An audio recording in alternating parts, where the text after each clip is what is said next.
And, oh, right, book review stuff. A few of you have asked about how do we do a book review? You see are some cursory directions on the syllabus, right? Those are your basic instructions. And what does it say there? It says write 8 to 10 pages on one of those books that are listed there. And again, it is due a week from Wednesday. It's due on the 22nd. And excuse me, the UNC Center has instructions there. I'll show you in a second an alternate set of instructions. The other thing that it says here in bold is to review the book in light of the course readings. And so you should be citing articles and the Griswold text as you review the book, because you want to put it in the context of other works in the sociology of culture. You want to kind of be able to discuss its contributions and pitfalls, etc. Yes, Mary? So I'm reading the Why Love First one, and so would I be talking more about, what the author is saying about, the sociological explanation of love and all that stuff in using our articles, or am I critiquing her, or am I just explaining what she's explaining, but being this is related to this in our class? So you can do it that way, right? So you can say so and so asserts that emotions work in this way, and we can compare that favorably to such and such, right? This is, and you might say this breaks new ground in the area of such and such studies that other people like so and so have written about, but instead of writing about it I'm trying to think off the top of my head, instead of talking about emotions in the way that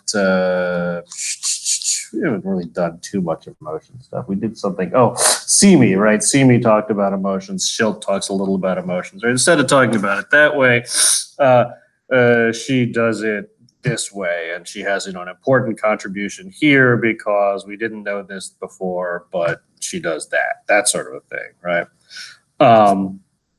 So yes, so right. So either positively saying look, this is or saying this is kind of boring because we already knew this stuff, right? That's another angle you can take with that, or certainly the angle of critique. Say well, other people have talked about such and such, whether that's movements or emotion in this way, and the author of this book completely misses that, or really should have addressed X, Y, and Z, those sorts of things as well.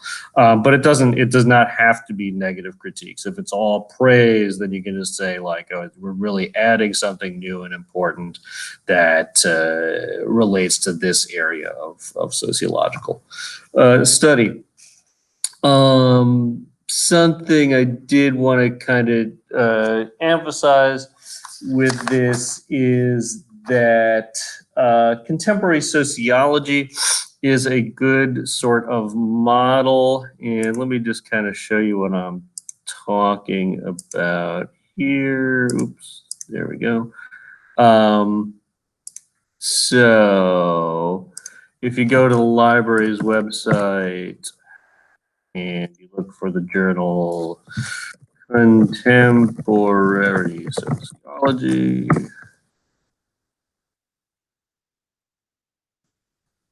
It is literally a journal of reviews.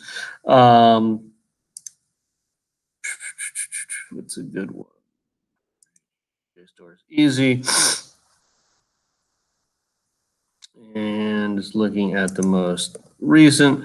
And what you'll find in contemporary sociology is two different kinds of reviews. There's these short reviews, which, let's see,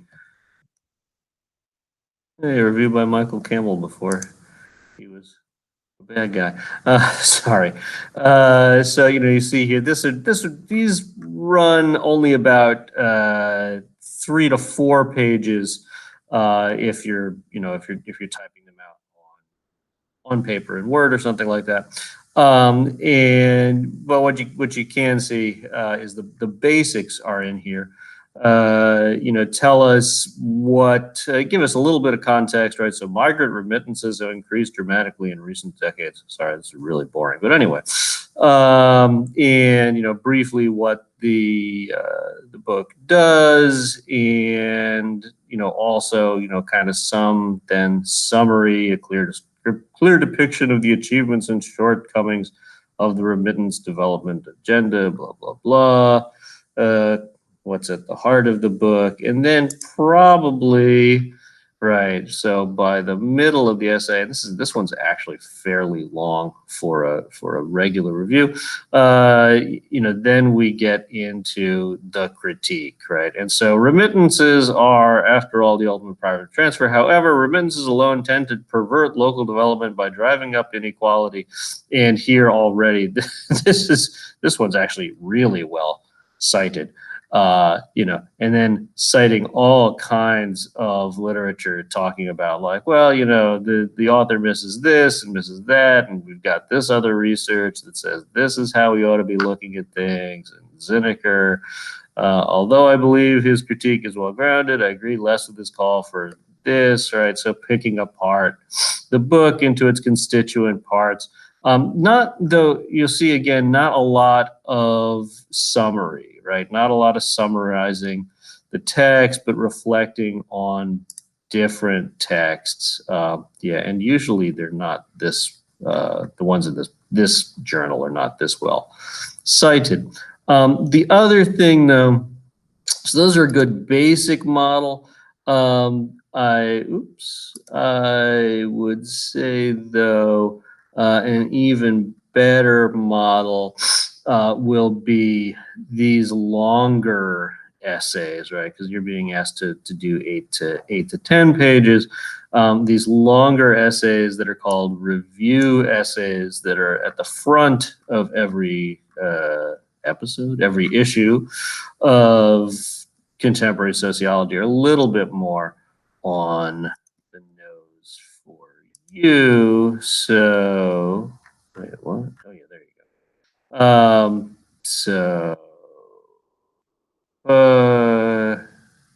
A little, just give your spouse a little bit more space to contextualize the book, and but ultimately, a similar thing to what's going on in those shorter essays. I agree that the focus on methods is the major contribution of American sociology, blah, blah, blah. And then I'm going to talk about the Chicago School, and then I'm going to talk about Bourdieu and Wacant, and then I'm going to say, a nice thing about the author. You don't have to do that. You probably don't have the context for that. And then I'm going to just do more and more context and a little bit of summary. And don't forget, you're more than welcome to quote, especially really encourage you to quote, if you're saying, like, for example, the author, talks about the hosiery industry in India in the 1930s. And in this representative quote, and then, give a few lines to give a bit of the flavor of the article. And gosh, yes, does he pull it off? So on and on and on. The other thing I wanted to show you is if you're struggling with the UNC site, if that's not giving you enough on how to do Book reviews have also linked on Moodle in addition, and you can find, though, there are, any number of sources, so you can kind of reflect on different ones. If you just Google, like, how to do an academic book review, as opposed to, because these are not book reports. I should emphasize that it's not just write about the book, but it's contextualize the book within the field of cultural sociology as you know it. But here's another guide, though. So USC, University of Southern California, has a pretty nice guide here that's linked on the Moodle. And right, convey and evaluate the following. What's the book about? The expertise of the author. That should be pretty short. How well the book covers its topic and whether it breaks new ground. That's kind of, really what you want to focus on. And these also, right, the viewpoint, methodology, or perspective certainly mention that the appropriateness of the evidence to the scope, and that is, again, something that you're going to know and explain based on how you relate that to the other cultural sociology literature. Intended audience, might be like a sentence or two, although sometimes you'll see, like, you'll get a work of sociology that is more aimed towards a popular audience. You might say, like, ultimately this is a great book for explaining, the sociology of emotions to a lay audience, to non-sociologists. Sociologists will find this book is, really not breaking any new ground, that sort of thing. So you may sometimes have more to say about that. Your arrangement of the book, right? This should be really, really short. And as this says, right, how well the book covers this topic and whether it breaks new ground. This is really the wheelhouse of academic book reviewing. And so, yes, right. You don't want short summary book reviews is not what we're going for. We're going for the critical or essay length book review. And there's some more suggestions in there. Opening statement to pique the reader's interest, and that's spelled wrong, by the way. It's Pique. Anyway, right, and again, especially, right, put it within the strand of scholarship, summarize its importance to the discipline. Your name and affiliation is not required in this thing. And they also suggest, although I don't know, the New York Review of Books, I mean, these are New York Review of Books reviews tend to be incredibly lengthy. So, I again would say look at contemporary sociology for your guide. New York Review of Books tend to be like really wide-ranging essays that just bring in obscure historical points, as does the New Yorker. Okay, so is that more clear? Maybe not. Okay. And again, as you get to writing them, if you have more specific questions, certainly let me know. But again, the overall point is reflect on the text that you've read, in light of the other books and articles that we've read in the course, or if you have other stuff that you've read elsewhere, this is it would be acceptable to bring other coursework and material in. Okay. All right then. So moving on today, our last bit on collective identities and social movements. So I'm going to turn things over to Jacob. Tell us about textile workers going on strike. Yeah. All right. Let me present.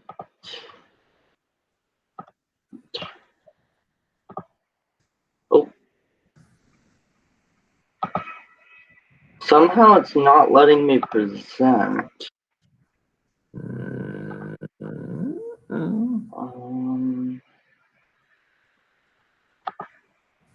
don't Okay. have.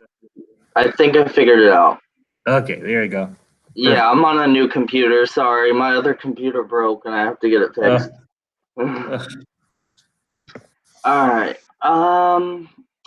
So can you guys see my screen? Yeah. Okay. So starting off, this is a text from Roscigno and Danaher about media and mobilization and the case with the radio and Southern Textile Worker. And this takes place kind of during the Depression era, the Great Depression, that is. And moving forward, the abstract, I kind of highlighted the main points within the article, like main sections. So starting off kind of with the abstract, a main point to grasp, I guess, is the overlooked mechanicism in media technology. And there's two parts to this he identifies. Collective action rests on group identity, and group identity is manifested, and the perceptions of political opportunity are changed, but they kind of remain unclear, especially in rural populations or geographically dispersed populations. And this article kind of like analyzes the importance of examined instance of worker mobilization in the United States, specifically the South. And he kind of wants you to make connections with the Southern Textile Strike campaigns of 1929 to 1934, where there was 400,000 workers, and they went on strike. Then there was the FCC data on the radio, and which found that geographic proximity of radio stations to the textile belt. And we'll kind of go further into the FCC a little bit later on. And then walkout and strikes were the consequence to all of, and I'll kind of explain more about the strikes in a little bit. For the introduction, between 1929 and 1934, the labor movement in the South was at its peak, and there was quite a bit of textile mills that went from the north to the south, just because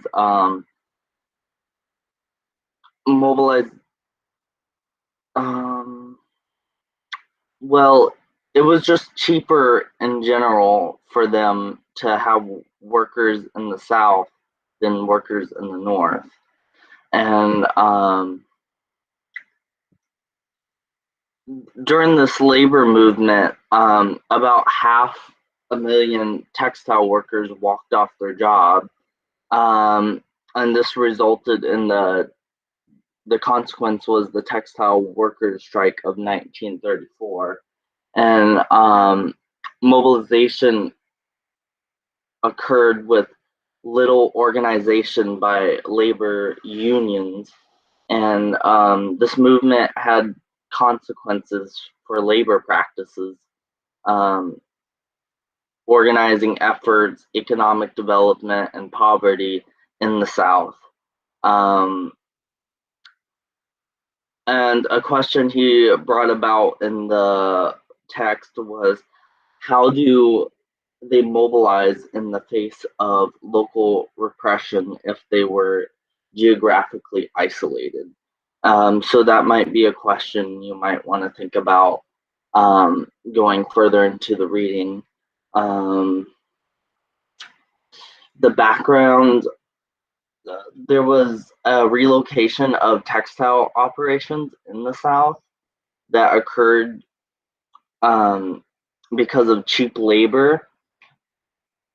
And kind of going back to what I was talking about earlier with from the north to the south with textile operations. Let's see, workers lived in villages, so pretty rural towns in the South.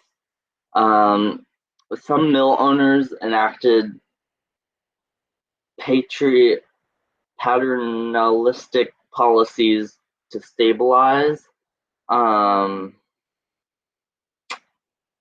In 1929, strikes broke out in regards to interest rates that were charged at mill stores, ministries, and doctors.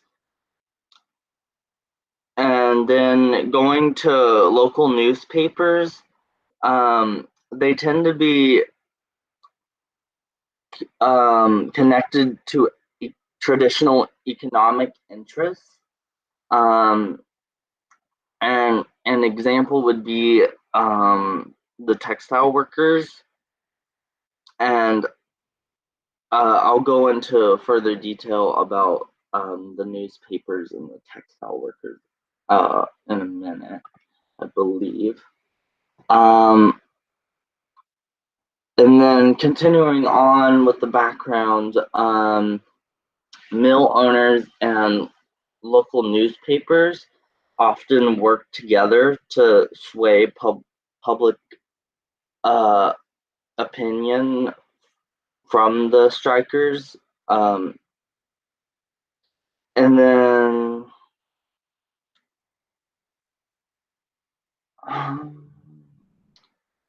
there was the Lorry Mill strike of 1929, and that produced some works in local newspapers, that is.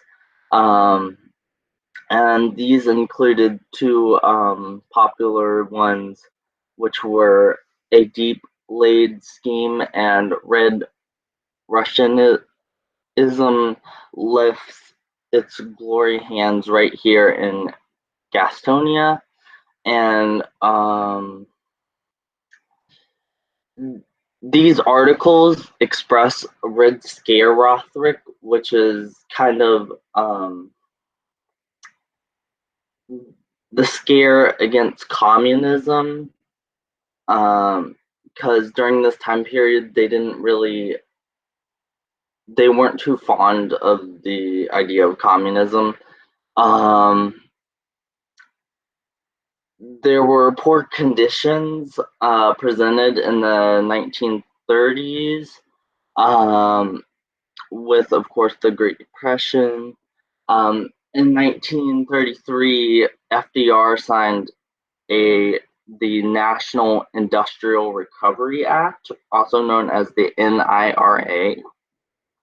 And this gave mill workers the right to push for decent hours and working conditions.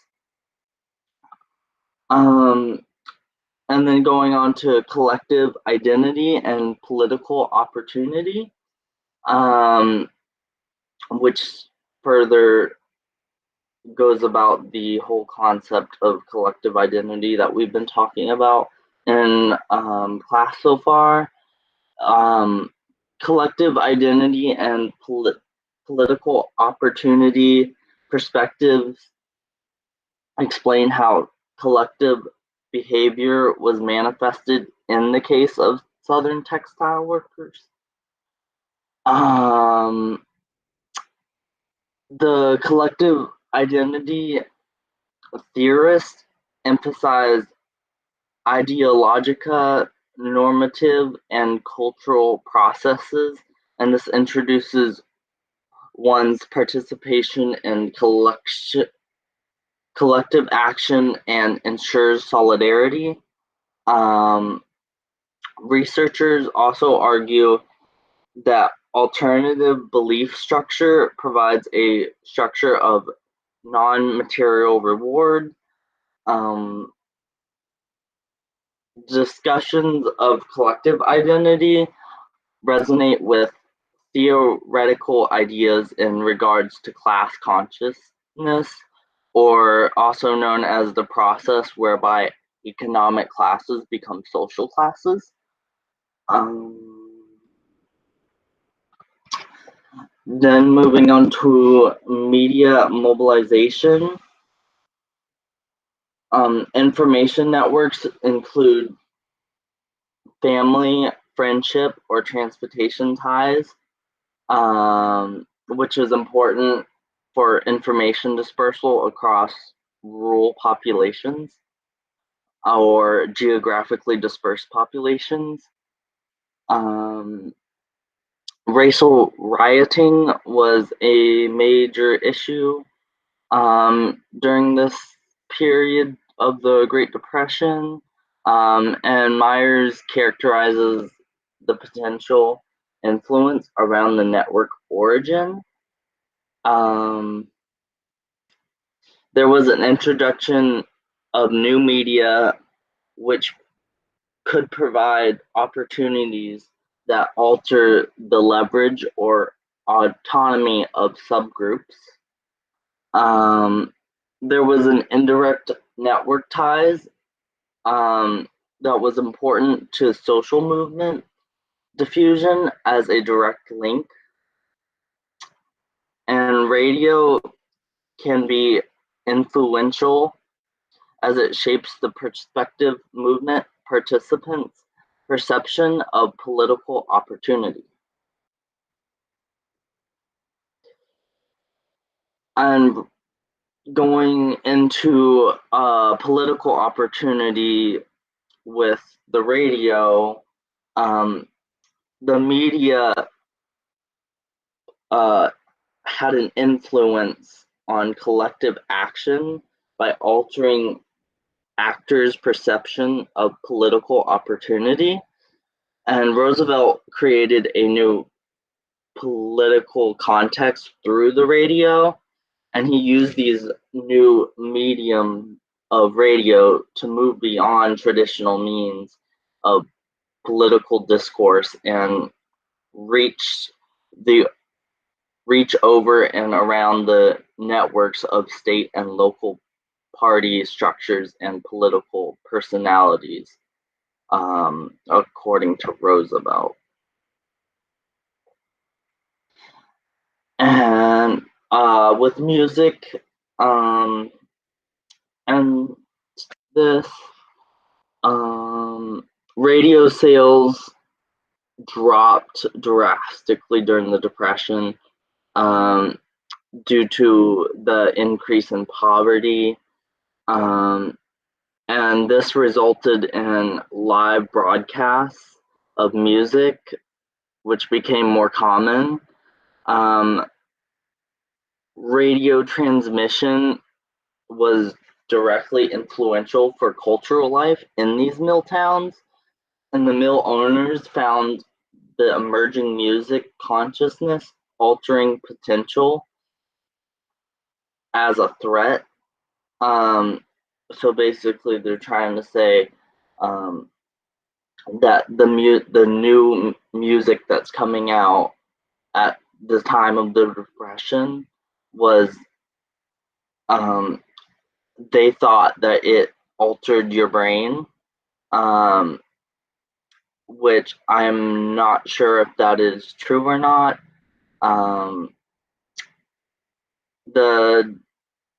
An example would be the Danville, Virginia in 1930, and this was when local authorities and mill owners attempted to ban signing of Dave McCarran's recently released Cotton Mill Colic.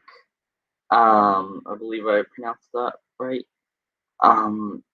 Then songs pertaining to mill life often employed a collective sense of experience. And a lot of these musicians knew about what it was like to be a mill worker. I believe that it mentioned that in the text.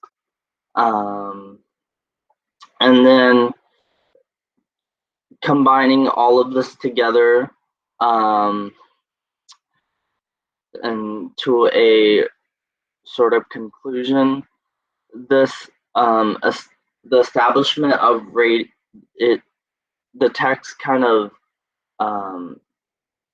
emphasized the establishment of radio stations in the South.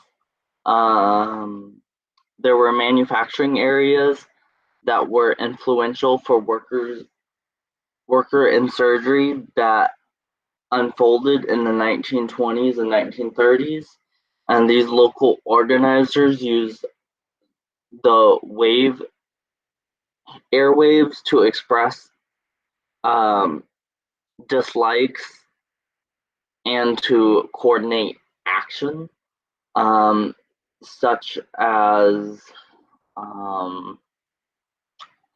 going back to kind of the music consciousness altering potential.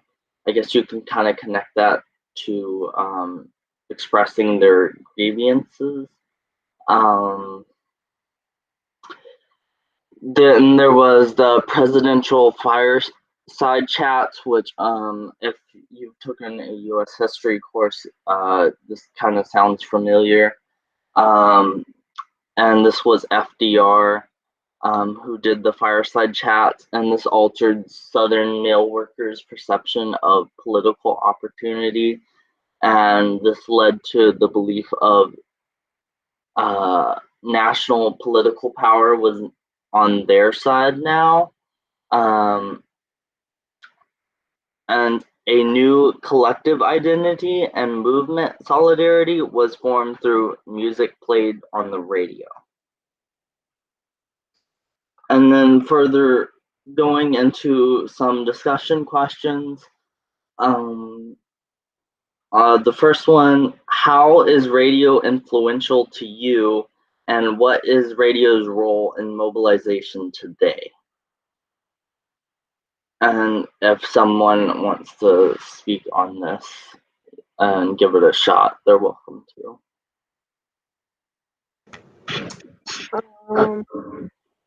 I wouldn't say that radio is influential to me because I don't listen to the radio, but I would say it's influential in the way that it has given birth to things like streaming services like Spotify and Apple Music, and also like podcasts. Even I guess podcasts are kind of like a radio source that I listen to, that also give information like radio does.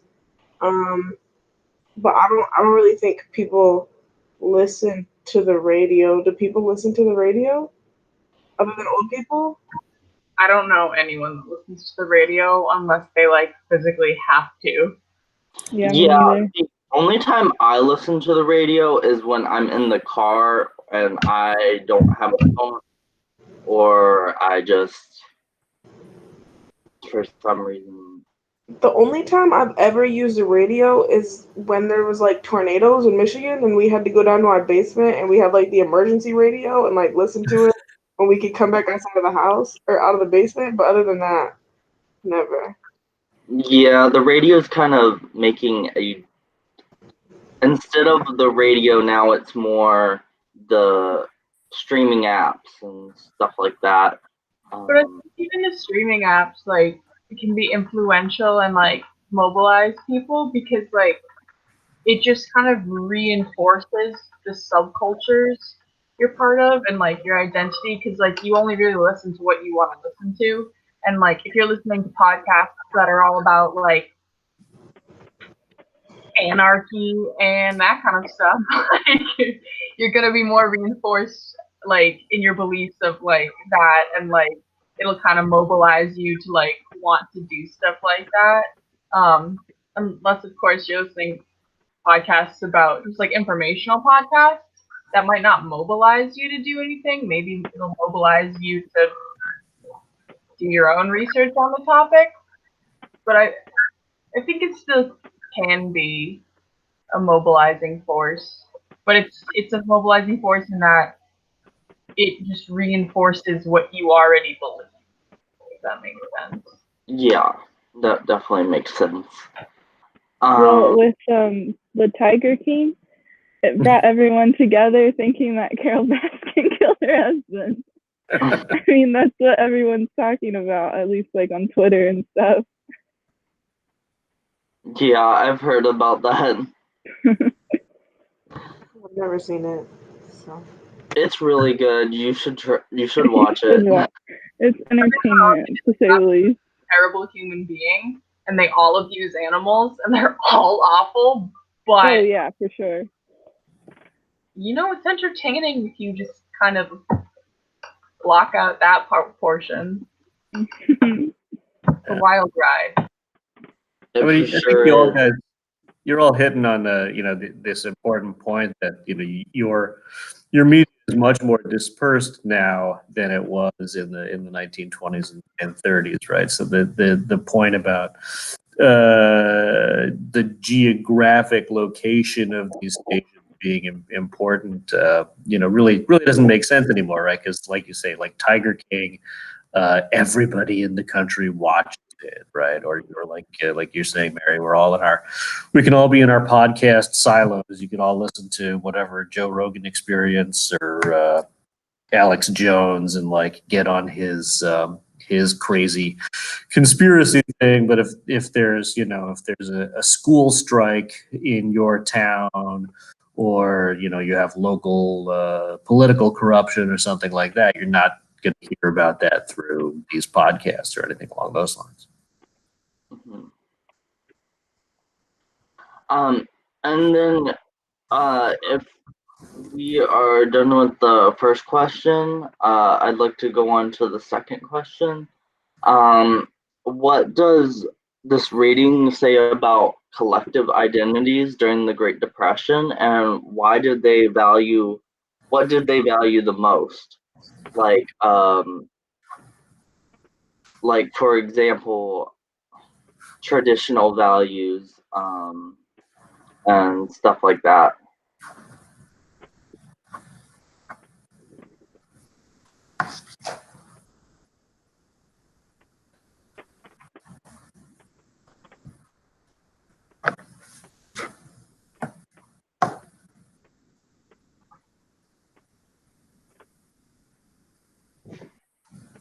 No one? I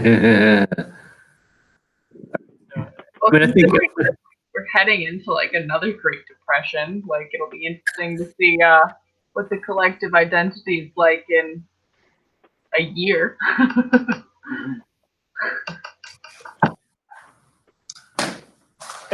But with respect to the 1920s thing, I mean, remember, they're trying to convey there is this idea of workers developing a sort of collective worker identity. In that quasi Marxist sense, or maybe directly in the Marxist sense. And you did a good job pointing out, right, the local newspapers as tied to the older institutions, into the mines or the mills, were very anti-worker, and uphold, in a sense, this sort of traditional American value of, well, simultaneously, we're all in this together,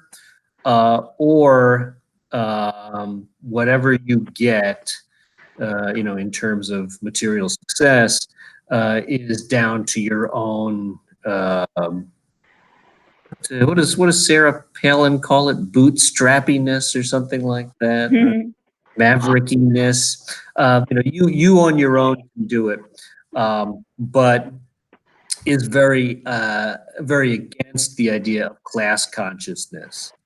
And again, the argument of Roscigno and Danaher is that these mill town stations, in having basically live performances by these musicians who were themselves often former mill workers, was able to generate that particular kind of collective identity around being a worker, right? And that, I think that is the important thing. I can kind of wrap this bit up a little bit. Again, the important thing, for our understandings in general of collective identity and movements is that there often is this need to generate a collective identity before you can have a social movement. And Roscigno and Danaher are arguing that that is what was going on. If I can just take over now, can you click the button? Yeah. I'm going to real quickly, because with these kinds of things, I always feel like we should have just a quick example, at least, of what the material is that we're talking about.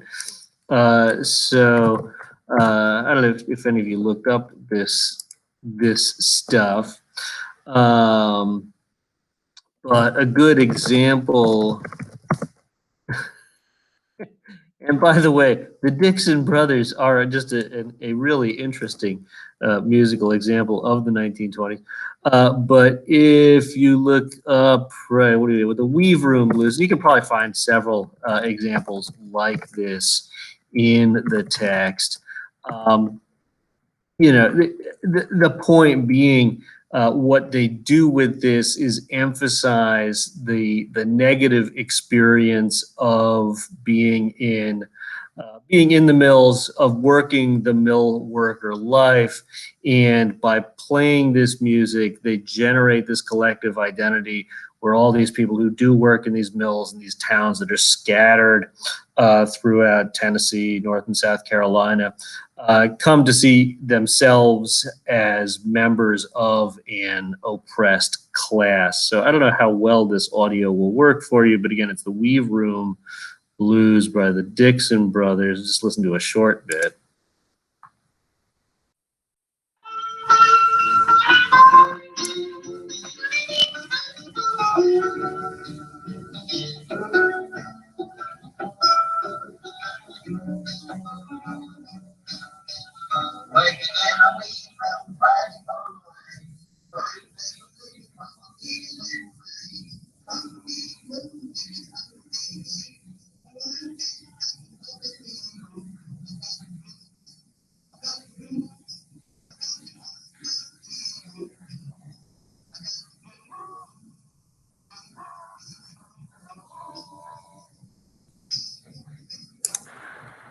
So maybe not your cup of tea, but it's all about I can't afford shoes, I can't afford food, and I work weaving in the mill, and you can kind of see how that would be appeal to. Okay, you couldn't hear. Could any of you hear any of that?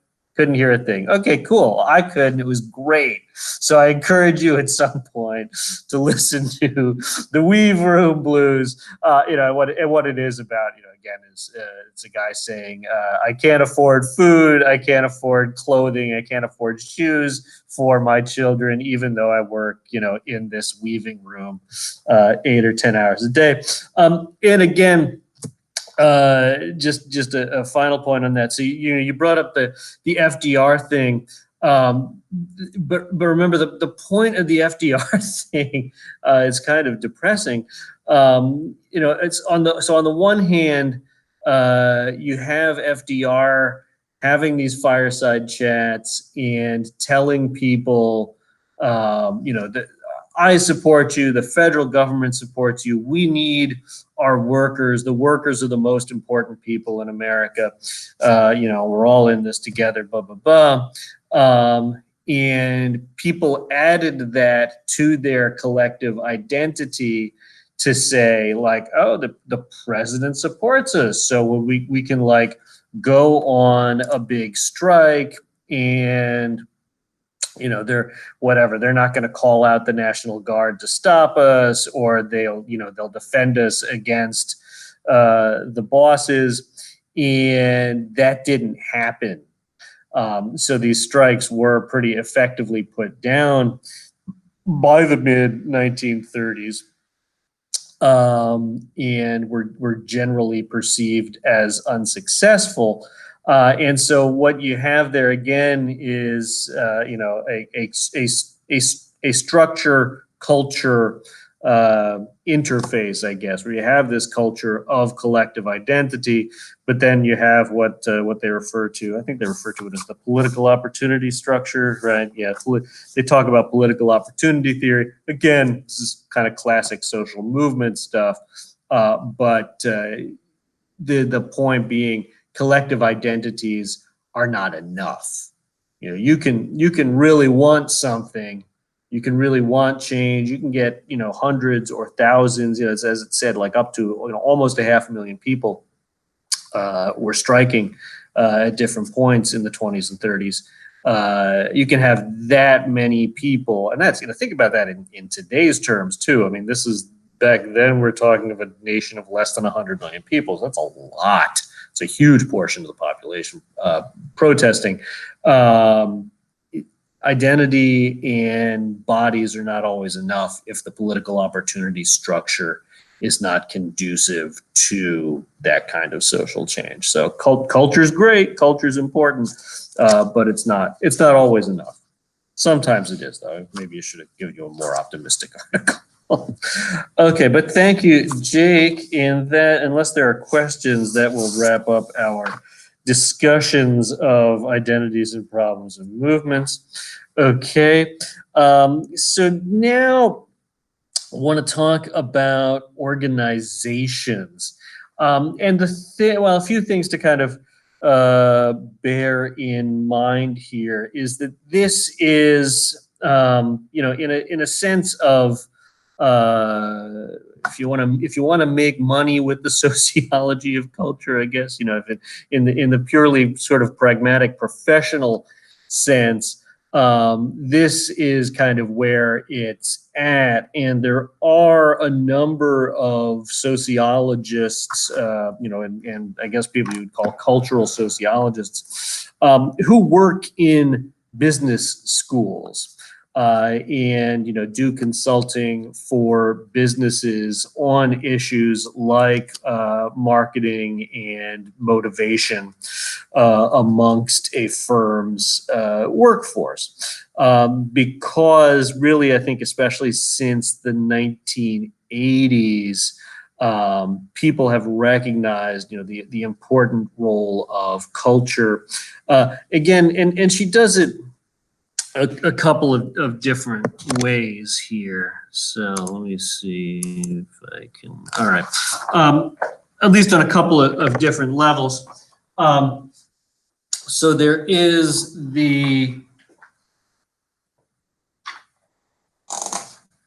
I should probably put this in terms of the cultural diamond at some point. She does that, with respect to the Israeli article. But there's the organization and the question of its internal culture.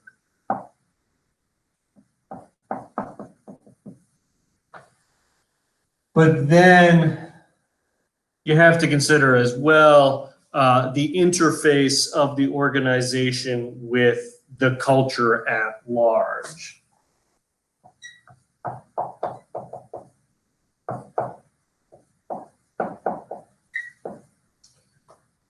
And that's both in terms of, I don't know, I'll try to get a little bit deeper into this over today and tomorrow. How the organization is organized.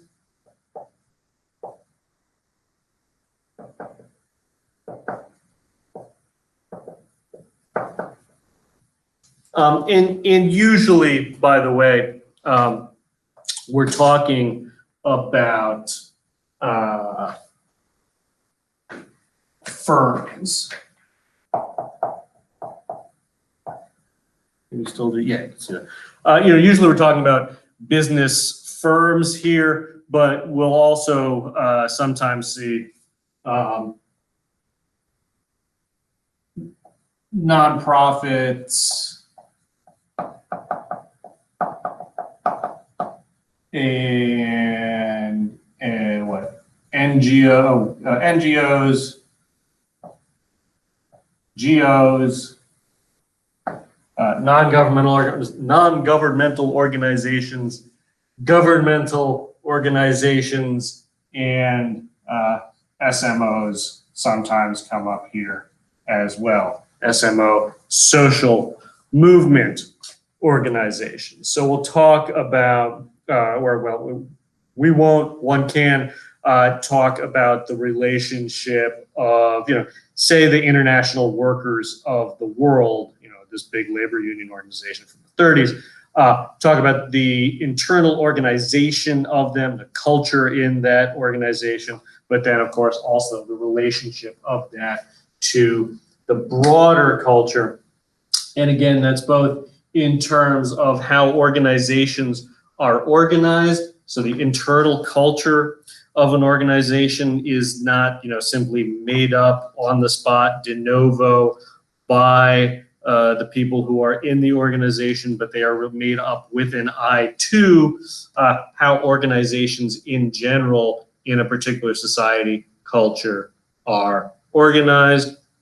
Think about this, just in terms of like your expectations for going to work, what your relationship with your boss will be. That's something that's conditioned already upon whatever experience you have in organizations already, and your things like you're watching your parents talk about their work, watching your watching bosses on TV shows and in movies, that kind of thing.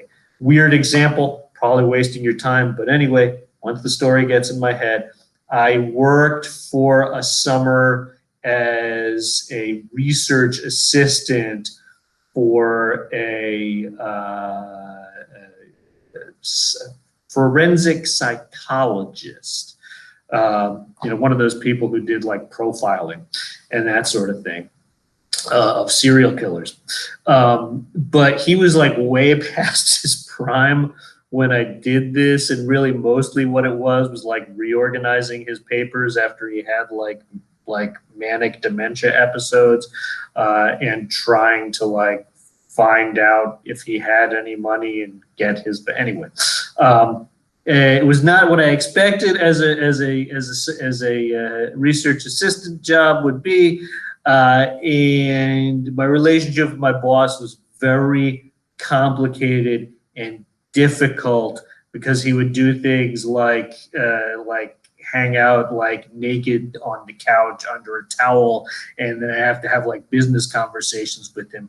That's not what you expect. Makes it very difficult to get things done, right? So again, against the expectations of the outside culture, much of what hopefully you never experienced that, right? Because knowing the outside culture of jobs, yeah, I'm okay now. It was fine. It was very interesting ultimately. But that conditions how the internal culture, right? How we do business. And that's going to change from society to society based upon the expectations therein. And so a couple of different, just kind of quickly, specific questions in here are the questions of motivation. How do you get workers to do work, to want to do work? Why do you keep going back to the weird boss? You know, not even why do you keep going back? Why do the job well?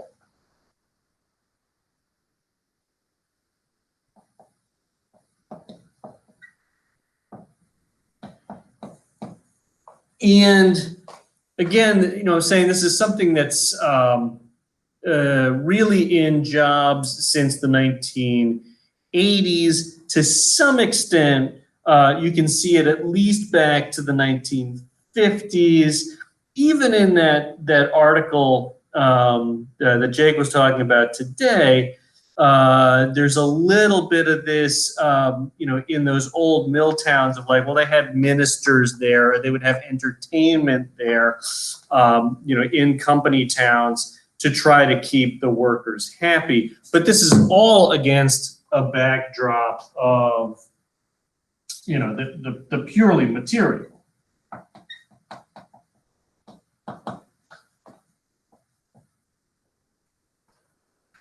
How do you get people motivated?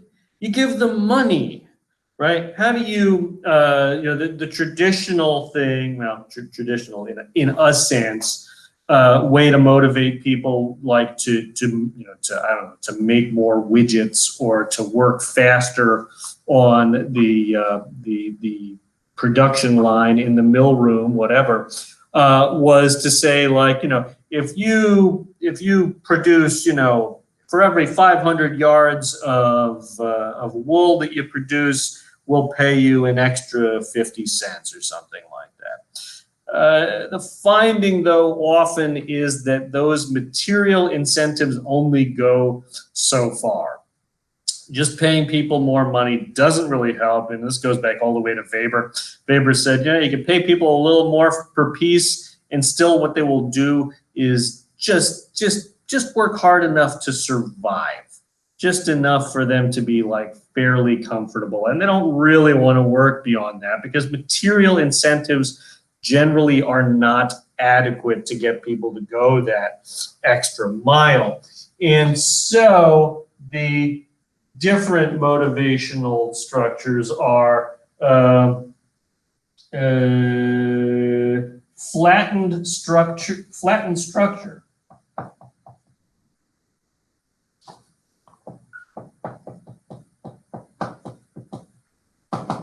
Which basically gives everybody a sense that they have a stake.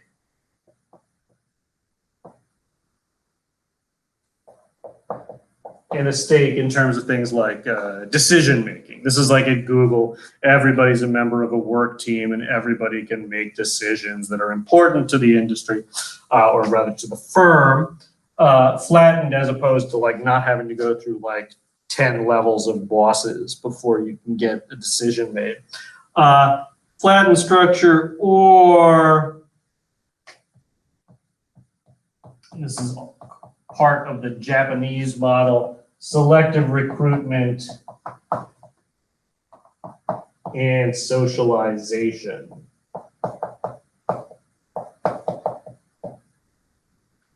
Teaching people the culture of the firm. First, only picking people you think will fit in to your firm's culture, but then socializing them into the culture of the firm. We're at full time for the day. It's got to be the end of class. I know we got things to do. I will continue talking about organizations, though, on Wednesday. And then Joelle will talk about really kind of a really interesting example of organizational culture in the Anderson firm of the 2000s. Okay, so I will see you guys. Have a good rest of your day. If there are any more questions, no questions? Okay, then I'll be signing off.